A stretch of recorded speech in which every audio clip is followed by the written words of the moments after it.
Seorang pemimpin yang seharusnya berada di jalan yang benar, malah bersekutu dengan iblis.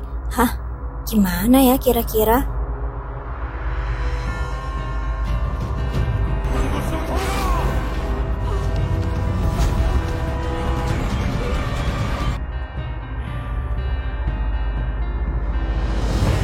Cerita ini dimulai dari sebuah kuil misterius yang sedang melakukan ritual.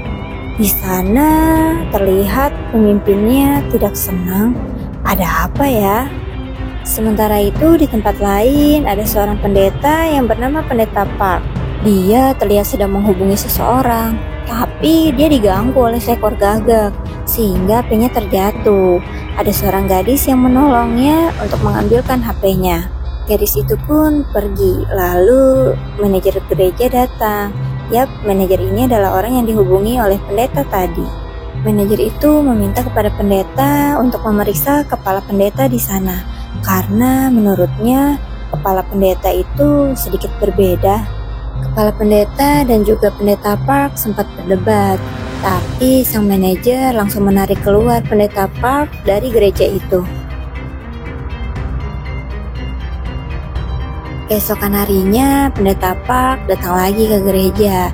Kali ini dia mempersiapkan untuk pengusiran roh jahat. Ketika dia masuk ke gereja, ternyata sang gadis itu pun ada di gereja. Lalu seketika semuanya berubah. Ternyata kepala pendeta adalah seorang iblis, dan orang-orang di sana juga para iblis, kecuali gadis itu dan juga Pendeta Park. Terjadi pertarungan antara kepala pendeta dan juga iblis itu. Tiba-tiba ada gelang yang jatuh dari Pendeta Park. Sang iblis pun mengambilnya lalu berkata, "Kau masih ingat ya? Sepertinya ini ada sangkut pautnya dengan masa lalu Pendeta Park." Pendeta Park langsung menyerang iblis itu. Tiba-tiba gadis yang tadi kehilangan kesadaran. Lalu dia ikut menyerang iblis itu. Akhirnya iblis dapat dikalahkan. Nah, sepertinya pendeta ini tidak tahu loh kalau gadis itu telah membantu dia untuk mengalahkan iblis.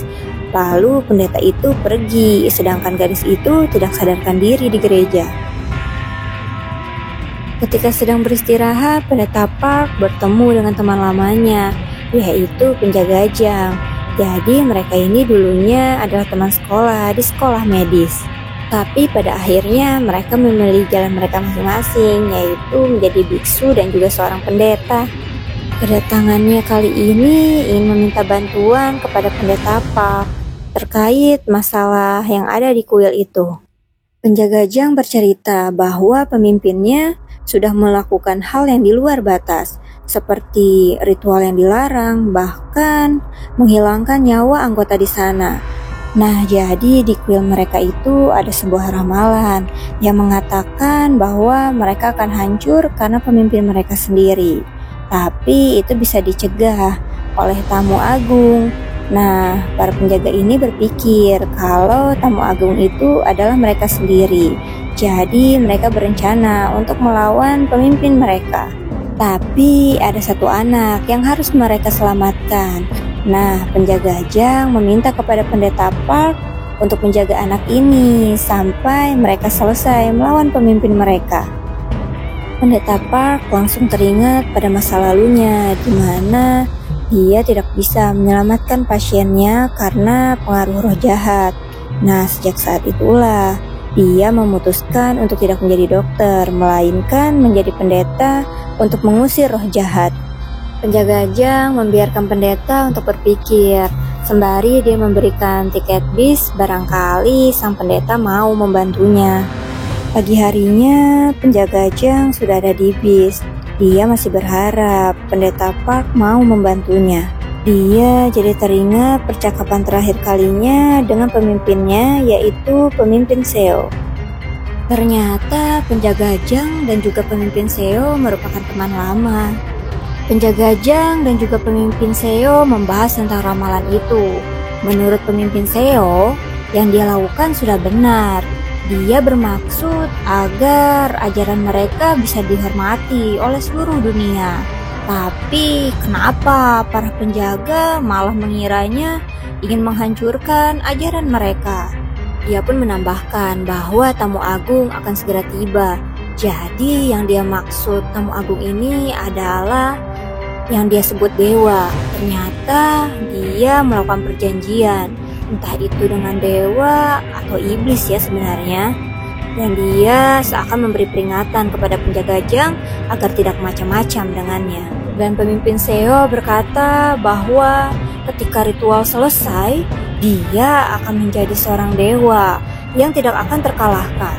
Penjaga jang mengira bahwa pendeta tidak akan datang. Ternyata pendeta datang. Dia mau membantu penjaga jang. Bis pun berangkat. Nah, di bis itu juga ada seorang pemuda. Apa jangan-jangan dia juga mau ke kuil itu ya? Mereka masih harus melewati pegunungan kalau mau ke kuil itu. Yap, benar saja. Pemuda ini sepertinya juga mau ke kuil. Pemuda ini sempat memanggil pendeta dan biksu, tapi mereka berdua tidak mendengarnya. Tapi sepertinya pemuda ini tersesat, karena jalan menuju kuil itu dipasang pelindung. Pemuda ini bernama Lionham. Lionham ini mempunyai seorang adik yang kehilangan nyawanya karena serangan iblis. Nah, dia ini ingin membalas kematian adiknya. Sang guru yang menyelamatkannya memberitahu dia bahwa kekuatan tidak dapat didapatkan dari amarah ataupun kegelapan. Nah, sang guru inilah yang menyuruh Lionham untuk pergi ke kuil tersebut. Tapi di sini kita masih belum tahu tujuan dia ke kuil itu untuk apa ya. Ketika Lionham sedang kebingungan, ada seekor gagak yang memperhatikannya. Di sisi lain, pemimpin Seo masuk ke dalam suatu ruangan yang juga dipasang pelindung. Ternyata ruangan itu adalah ruangan Junho. Junho adalah anak yang diadopsi oleh pemimpin Seo yang bertujuan untuk mewarisi tahtanya nanti. Pemimpin Seo meminta Junho untuk segera bersiap untuk sebuah ritual yang besar. Dan juga, kata pemimpin Seo, Junho tidak boleh percaya pada semua penjaga karena para penjaga memiliki rencana jahat. Padahal yang jahat kan dia ya. Persiapan ritual pun dimulai. Pendeta Park dan juga penjaga jang sudah sampai di kuil. Ketika mereka masuk, ada seekor gagak yang memperhatikan. Nah, ternyata itu adalah mata-mata dari pemimpin Seo. Jadi dia mengawasi setiap pergerakan dan juga dia mengawasi Junho. Di sini pendeta Park sudah menyadari kalau ada yang tidak beres. Lalu pendeta dan penjaga yang lain masuk ke dalam suatu ruangan. Pendeta Park bertemu dengan kepala penjaga dan juga 3 penjaga yang lain. Di sini mereka meminta bantuan kepada pendeta untuk menyelamatkan Junho. Para penjaga pun bercerita kalau Junho ini adalah anak yang pintar dan juga berbakat.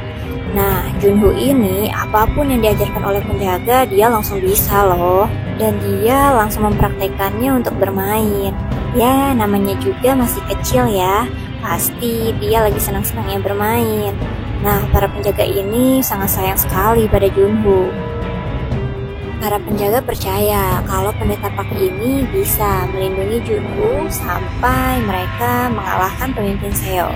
Namun, kepala pendeta berkata kalau Junho harus meninggalkan kuil ini selamanya.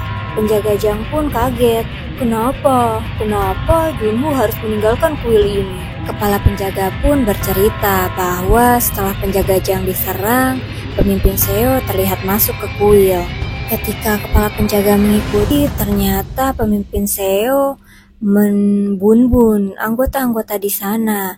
Dan pemimpin Seo berkata bahwa dia akan mempersembahkan Junho kepada yang dia sebut dewa. Tapi kayaknya pemimpin Seo ini bersekutu dengan iblis sih, ya nggak sih? Di sisi lain, Junho diserang, tapi sepertinya ini semua ulah pemimpin Seo deh. Mereka pun bersiap. Pendeta Park berjanji untuk melindungi Junho. Ketika mereka keluar, tiba-tiba dari balik gerbang ada seseorang yang memanggil. Hal ini dimanfaatkan oleh penjaga Jang untuk mengulur waktu supaya anggota yang lain tidak pergi ke aula dan para penjaga bisa menghentikan pemimpin Seo. Dan ternyata yang ada di luar sana itu Hyunam. Hyunam mengatakan kalau dia mencari penjaga Jang. Penjaga Jang pun sedikit bingung.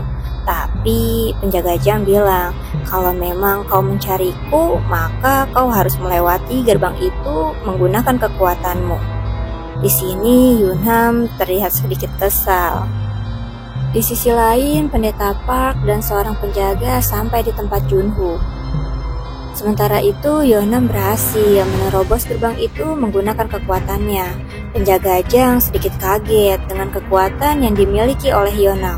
Ketika masuk, Junho tidak sadarkan diri. Tiba-tiba semua menjadi gelap. Lalu penjaga bilang kalau ini adalah ulah pemimpin Seo. Mereka pun langsung kabur dari situ dengan membawa Junho. Tiba-tiba Pendeta Park masuk ke perangkap pemimpin Seo. Dia seolah-olah melihat pasiennya yang dulu datang kepadanya. Dia pun langsung berdoa. Tidak lama penjaga Park disadarkan oleh penjaga. Katanya ini hanya ilusi yang dibuat oleh pemimpin Seo.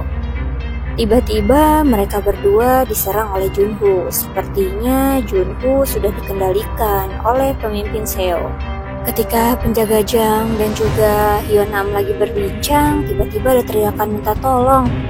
Benar saja, ketika para penjaga datang, ritual sudah dimulai. Anggota-anggota di sana sudah banyak yang kehilangan nyawa.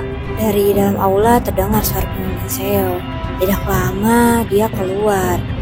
Dia sepertinya sudah dikendalikan oleh iblis yang bersekutu dengannya, karena wajahnya terlihat menyeramkan. Para penjaga pun mulai menyerang pemimpin Seo. Mereka mengerahkan kekuatan mereka, tapi pemimpin Seo terlihat sangat kuat. Tiba-tiba Junho muncul dari belakang. Penjaga Jang berusaha mencegah para anggota yang ingin ke aula. Sementara itu, Pendeta Park dan juga penjaga masih berusaha untuk menyelamatkan diri. Tiba-tiba sang penjaga ini dia mengorbankan dirinya untuk menyelamatkan Pendeta Park. Pendeta Park kaget. Pendeta berusaha untuk menyelamatkan penjaga itu, tapi sang penjaga bilang, "Kau harus menyelamatkan Junho karena Junho dalam bahaya. Kau harus cepat keluar dari sini." Pendeta Park pun berusaha untuk keluar dari sana dan akhirnya dia berhasil keluar dari ruangan itu. Di aula semuanya sudah semakin kacau. Tiba-tiba pemimpin Seo berubah menjadi wujud yang sangat menyeramkan. Junho masih tidak sadarkan diri. Kepala penjaga dan dua penjaga lainnya berusaha untuk mengalahkan pemimpin Seo. Tapi sayang sekali, mereka justru kalah. Penjaga Jang dan juga Hyunam berusaha untuk menyerang pemimpin Seo, sehingga Hyunam terluka parah. Dia pun diobati oleh penjaga Jang. Lalu pemimpin Seo menawarkan kepada Hyunam dia akan memberi kekuatan dari rasa sakit dan rasa benci yang dirasakan Hyunam. Dan dia mengklaim bahwa dia adalah dewa yang baru. Emang ada ya dewa yang sejahat ini? Ini mah iblis kali. Hyunam langsung teringat pada sang guru yang telah banyak berkorban untuknya. Dia dan juga penjaga Jang menyerang kembali pemimpin Seo. Puncak dari ritual itu mulai dilakukan. Junho dalam bahaya.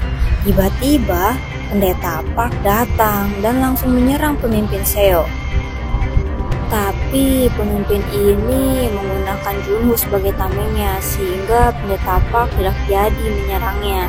Pendeta Park pun ditangkap oleh pemimpin Seo.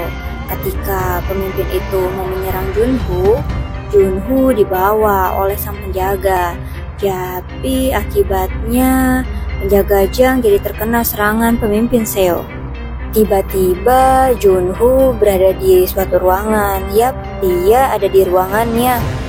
Jadi malam ketika penjaga Jang dan juga pemimpin Seo berbicara, sebelumnya penjaga Jang ada di depan ruangan Junho.